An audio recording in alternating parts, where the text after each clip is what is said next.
Welcome to the Compact Disasters podcast from compactdisasters.com, the show where we explore natural and human-made disasters from around the world. This is episode 58, The Sinking of the General Slocum. Wednesday, the 15th of June, 1904, began as a bright summer day in New York City. The General Slocum, a large three-deck side-wheel paddle steamer built in Brooklyn in 1891, had been chartered by St. Mark's Evangelical Lutheran Church of Manhattan's Little Germany district for its traditional annual Sunday school picnic. Most of the passengers were women and children. Many fathers and older brothers were at work. At approximately 9:30 a.m., the steamer left its 3rd Street pier in Manhattan, crossing the East River and turning eastward toward Long Island Sound. Passengers expected a leisurely 2-hour excursion. Many were dressed in their Sunday best, wearing heavy garments typical of the time. The ship was built mainly of wood, with 3 deck levels: main, promenade, and the upper hurricane deck. She was rated for over 2,500 passengers, and on that morning was just over half full, with approximately 1,358 passengers and 30 crew aboard. As the vessel passed East 90th Street in the East River, just minutes after departure, smoke was observed rising from the forward cabin or lamp room beneath the main deck. Some accounts cite discarded matches or cigarettes, others note old oil barrels and rags used to refill lamps. As passengers relaxed and listened to music, the first signs of unease flickered. Around 10 a.m., the fire came into full view. Witnesses described how the blaze spread rapidly once it was ignited in the forward cabin, a storeroom of combustible materials and lamp oil barrels.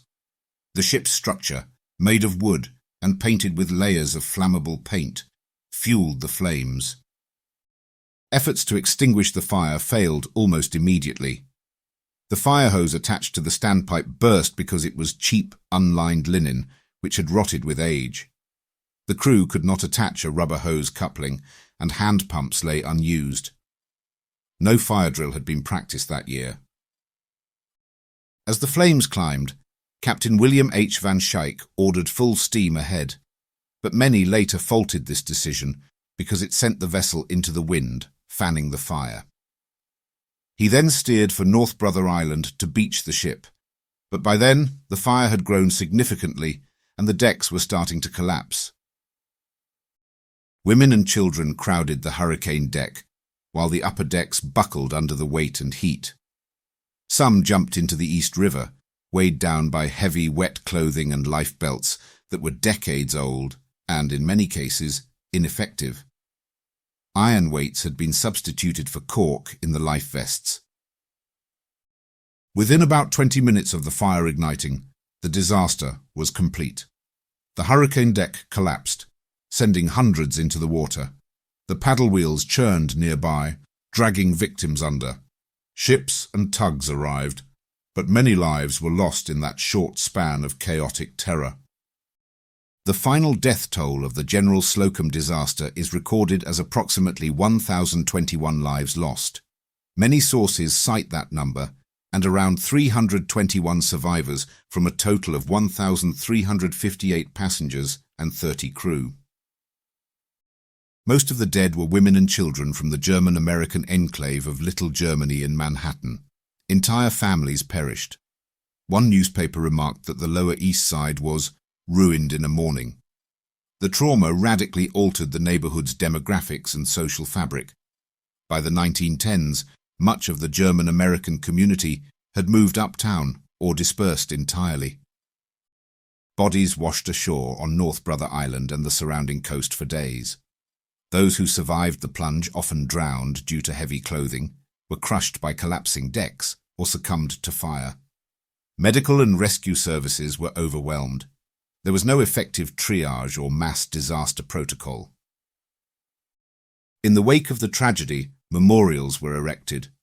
A marble fountain in Tompkins Square Park, annual gatherings at Lutheran All Faiths Cemetery in Queens, and a monument unveiled in 1905 by a 6-month-old baby survivor, Adela Witherspoon. A federal investigation, conducted by the United States Commission of Investigation upon the disaster, published the 8th of October 1904, provided detailed findings. It concluded that the vessel was dangerously inflammable, the safety equipment was grossly inadequate, and the crew was underprepared for fire emergencies. 8 individuals were indicted: Captain Van Schaik, 2 government inspectors, and 5 senior officers of the vessel's owner, the Knickerbocker Steamship Company. Only Van Schaik was convicted, on 1 count of criminal negligence for failing to run drills and maintain equipment. He was sentenced to 10 years, served about 3.5 years in Sing Sing prison, and was later pardoned in 1912. The shipping company avoided significant sanctions despite evidence that inspection records had been falsified and safety gear had been left to decay. The disaster triggered reforms, improved fire safety requirements for excursion vessels, mandatory lifeboat drills, inspections of life preservers, and safer vessel design for large passenger steamers. The chaos aboard the General Slocum remains seared into history. Eyewitnesses described victims trapped above decks, screaming mothers tossing children overboard, and survivors clinging to debris in the cold river's current. One account: a 12-year-old boy warned the captain of smoke 10 minutes before the fire alarm sounded, but his warning was ignored. At North Brother Island's hospital, nurses and patients formed human chains to pull survivors from the water, while tugboats battled to rescue dozens amidst swirling wreckage. Others recall seeing women and children dragged beneath the paddle wheel blades as they tried to escape. The disaster also left profound personal stories: fathers returning home to broken families, entire Sunday school classes wiped out, and the Little Germany district emotionally devastated. It is said the neighborhood never recovered from the loss of so many young lives. In the decades following the disaster, the Little Germany, Kleindeutschland, neighborhood declined. The church that chartered the ship eventually became a synagogue in 1940 as demographics shifted. The General Slocum disaster is often overshadowed in popular memory by the later RMS Titanic sinking of 1912, but at the time, it was the worst disaster in New York City's history. The steamer itself was salvaged, converted into a barge named Maryland, and eventually sank off New Jersey in 1911. Its legacy lives on in maritime museums, books, documentaries, and memorials. Why does the General Slocum disaster remain relevant? For one, it stands as a reminder of how complex disasters often combine design failures, regulatory neglect, human oversight, and vulnerable populations. In this case, women and children on a recreational outing. From a broader urban planning perspective, the tragedy illustrates how a community can be devastated by a single event and the lingering effects on socio-cultural identity. The disaster also shows how safety regulations often follow catastrophes rather than preventing them. In maritime safety and disaster studies, the General Slocum serves as a key case. Faulty life jackets, rotted fire hoses, and a lack of drills, all basic safety features that were neglected. These are lessons carried into ferry design, passenger vessel licensing, and excursion boat regulation worldwide. Finally, on a human level, the disaster reminds us of fragility, of families torn apart, children lost, and communities altered forever. It prompts reflection on how we remember such events and on ensuring that safety becomes more than a box-ticking exercise.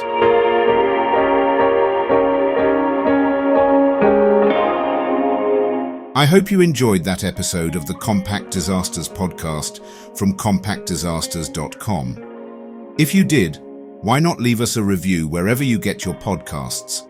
And while you're there, don't forget to subscribe so you don't miss any future episodes. If you would like to support us more directly, please consider buying us a coffee. Head on over to compacthistories.com/disaster coffee to see how. Also, please check out our other Compact podcasts. You will find them all at compacthistories.com. Thanks for listening, and I'll see you next time.